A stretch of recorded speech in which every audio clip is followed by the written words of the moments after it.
Ikaw yung bilis mo.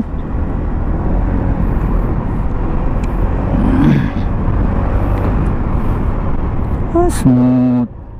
Mga kaubi ko, pupuntahan natin ngayon ang Consuelo Park located at EPIP, Santo Tomas, Batangas.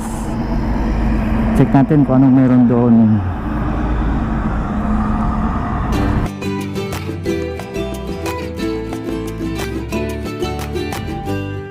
Wow, gawa na pala yung bridge, footbridge ng dito sa may Iglesia ni Cristo sa Santiago.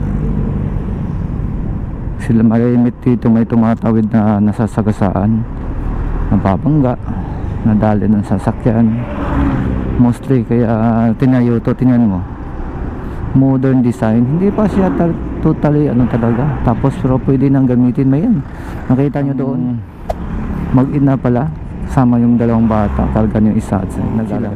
So maganda, hindi pa siya tapos pero accessible na. Malaking tulong to sa mga tumatawid. Dito tayo sa Santiago pa lang.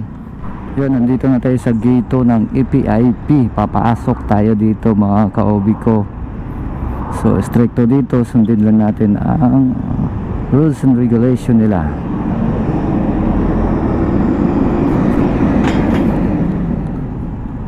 Ba't dito yung bus na yun?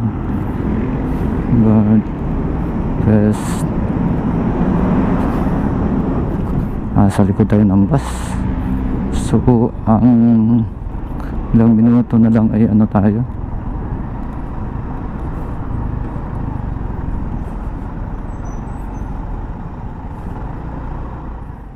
May naayos na kalsada doon, so hindi tayo maka-straight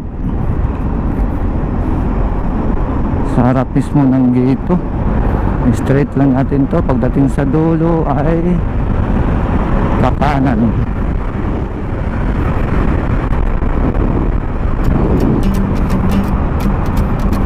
Tulong.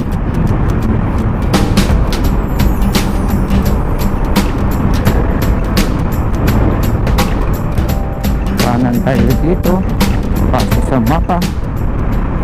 Pag dito ka naman sa kaliwa ay yan, Iconic Bridge. Ang labasan ay Philip Morris. Ito sa kanan, ito yung mga first to go, first to stop pala to dito. Nakalimutan ko pala. SMC.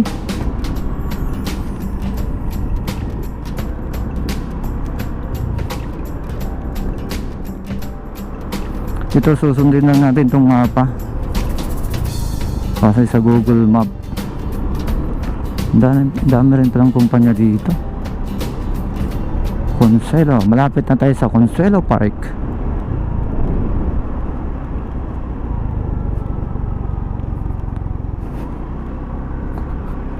Straight lang. Consuelo Park. Dito liliko na tayo dito. Consuelo Park Residences. Ito yun, Consuelo Park Residences. Pwede kang tumira. Ito pala yun.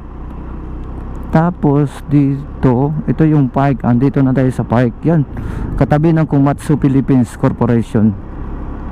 Ang tanong, saan pwede mag-park ng kotse? Bike lane. Tatanong tayo sa guard. Wow. First to explore Consuelo Park.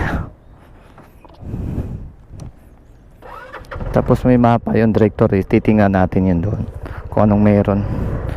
At saka basahin natin yung mga pwede at saka hindi pwede. Citizens. Ito yung parking. Wow, ang ganda pala dito. So ito yung area nila kung saan parking ng kotse. Tapos dito ay wow, ang ganda pala dito. Wow, isa din to sa mga magugustuhan ng mga irog. Magsing irog. May parking din dyan. Ikot lang. U-turn lang dyan. Mag-u-turn doon. Babalik dito. Food preparation area. Si Utal.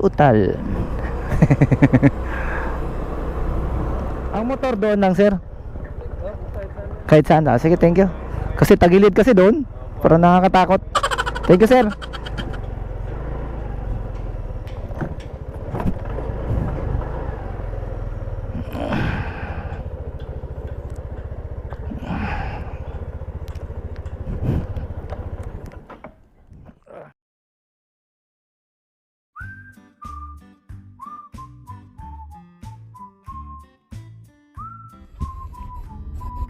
Ito yung amphitheater.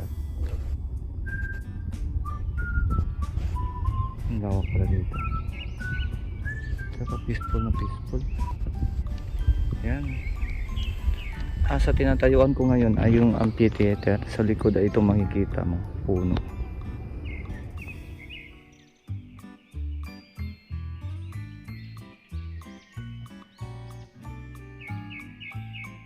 Tapos ito may ilog na maliit. Tapos yan, may mga koi. Ganda ng fish.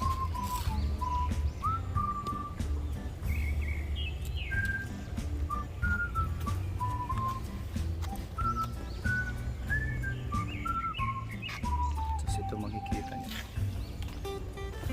Yan, maghuhulog ka. Magkano kaya? Wala na talaga. Tingnan mo, maghuhulog ka dyan, lalabas. Paano kamay? Tapos pagkain mo dun. Ayos din, no?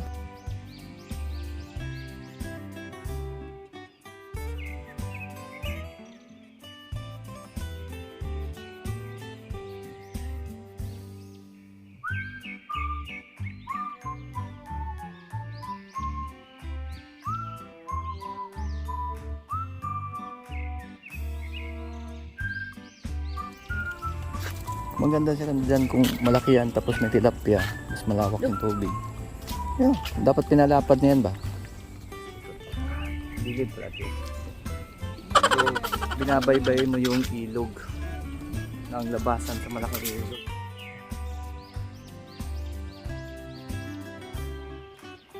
May bridge, kita niya. May bridge tapos doon ay kawa, tapos dito ang brother. Ang tanong, saan ka magpapark kung may sasakyan?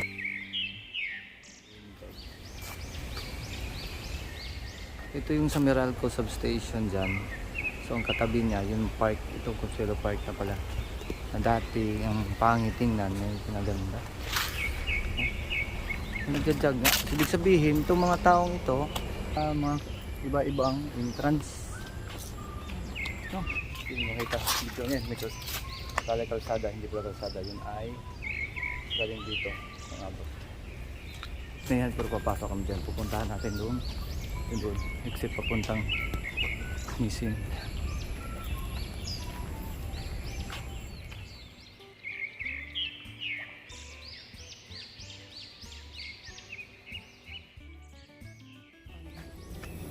Ganito ang Consuelo Park. Oh, grabe. Oh, Ibon Fresh. Pero ang ano lang, yung company kasi ang kabila. So possible may mga ano yan, nilinis pa nila. Pwede ka lang din mag-park pala doon, mas malapit dito. Ito yung restroom yan, galing dito yan. Tapos ito naman ay kung magpa-park ka dito sa likod ay pwede. Oh, pwede ka mag-park dito, malapit na. Na to, parang nasa Tagaytay 4 yan, abducted ng isa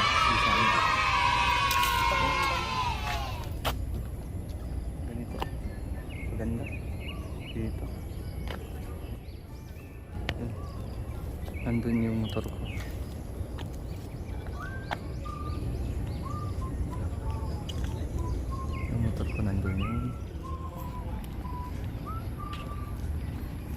dito. Ito. May pagkain Mhm. meron.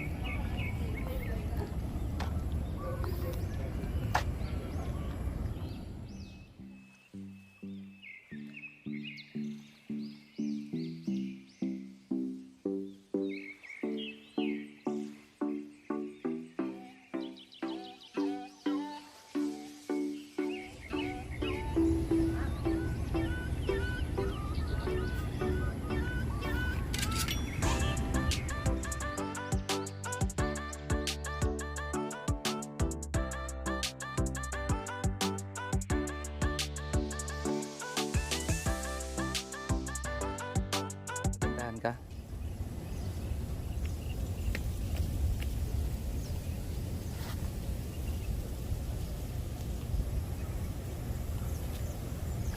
Ang sarap ng hangin.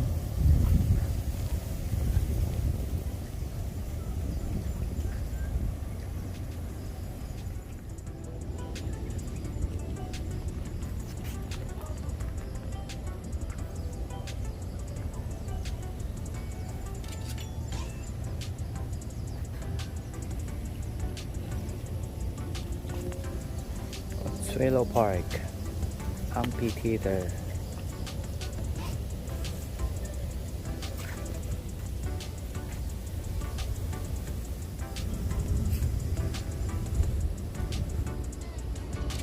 Ito naman yung Japanese Bridge,